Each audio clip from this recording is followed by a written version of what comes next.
Thank you for having me today. It's a great pleasure to actually take part of this conference. I believe it's one of the most important conferences in the region, especially with the topics that it's bringing to the audience. Technology is a must these days. It's not an option anymore. If we're looking for efficiency, if we're looking for value engineering, if we're looking for less cost and time, if we're looking for better operations and maintenance, then we definitely need to implement proper technology into everything that we do, all the way from the planning stage to the design and into the construction. I have actually joined MECIC Contracting about 4 months ago as a CEO of the company. And my role and focus is actually to bring in growth, organic and by acquisition as well. I can tell you that I'm actually working with one of the best leaders in the market in everything that they do. And we have a very simple objective, is actually to bring in the quality and professionalism from international and local standards into the medium-sized contracting into the market. The idea of what we have at the moment is to focus on efficiency, is to focus on quality, and the biggest one is safety. And we also have a value or a theme within the company that says safety always, and this is something really that we're all focused on, from the top management all the way to the laborers on the projects or in the construction field.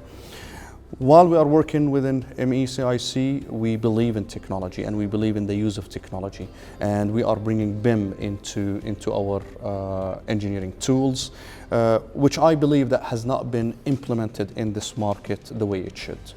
And I believe the reason why BIM has not been implemented or being practiced or as part of the construction phase or the engineering phase is because of the lack of understanding of the level of details of BIM. I believe that if the stakeholders, from the developers to the contractors to the designers to the engineers, are all on the same page with the level of details of BIM and the requirements and the outcome that is expected out of this modeling, then we'll all be able to implement it the way it should. Unfortunately, these days, that level of details does not exist. And probably it does not exist because it's not being documented properly in the terms and conditions and the contract that is being signed between all parties.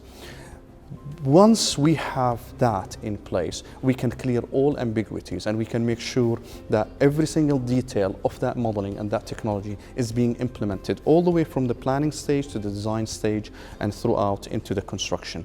That will help avoiding additional cost, that will help moving away from variations, and at the same time it helps the end user and for the operation and maintenance process to take a smoother way than the way it's happening these days. While we're using technology and the investments that we put in place, we're always talking about liquidity. We're always talking about the availability of cash to invest.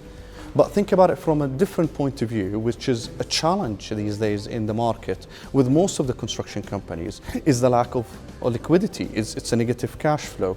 And this can become a really critical, huge issue to most of the contractors and the consultants in the market, and especially the developers as well. But we have a simple solution for that. If you do a proper credit check on your clients before you actually work with them, if you do analyze their ability to pay on time, the second thing is also to focus on invoicing. We want to be paid on time, we have to invoice on time. And there is a critical part that most of the companies forget about, is actually to do a follow-up on their invoicing. If we don't do a proper follow-up on our invoicing and not wait till the end date, even throughout the process while it's being processed through the client's process system or their system to get paid, we have to do a proper follow-up so that we can make sure that we get paid on time and there are no questions being asked. And we got to make sure as well that the invoices are being done properly and professionally to the client's expectation. One of the other things that we also need to do when we're talking about cash flow and we're talking about liquidity is to make sure that we have proper management, cash flow management, is to say we have already planned on how we're going to spend that money and when we should be receiving it.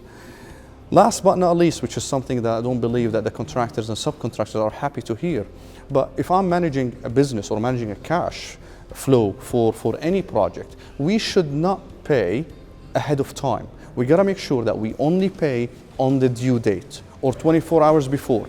But don't try to be generous and kind and pay it way ahead, because you don't know that period that you have is actually for you to consider all the issues that are taking place on your project. So make sure that you pay on time as well by the due date. Don't pay it earlier. And this is really what we really need to implement when it comes to liquidity. But that also comes to another issue, which is non-payment. So assuming that you have managed your cash flow, your terms and conditions are clear, you're getting paid on time, but suddenly those payments are not being paid. What do? Do you go to lawyers? Do you start with your arbitration? Or do you find other ways of dealing with the issue? I believe from experience, especially in the Middle East, that communication is the key to resolve all these issues. If you communicate properly ahead of time with your clients, you make sure that you understand their position, your position, where you're heading with the project, you will be able to avoid or mitigate that risk of non-payment. From here, I can tell you that the market in the Middle East is promising. Yes, we had some challenges over the last few years.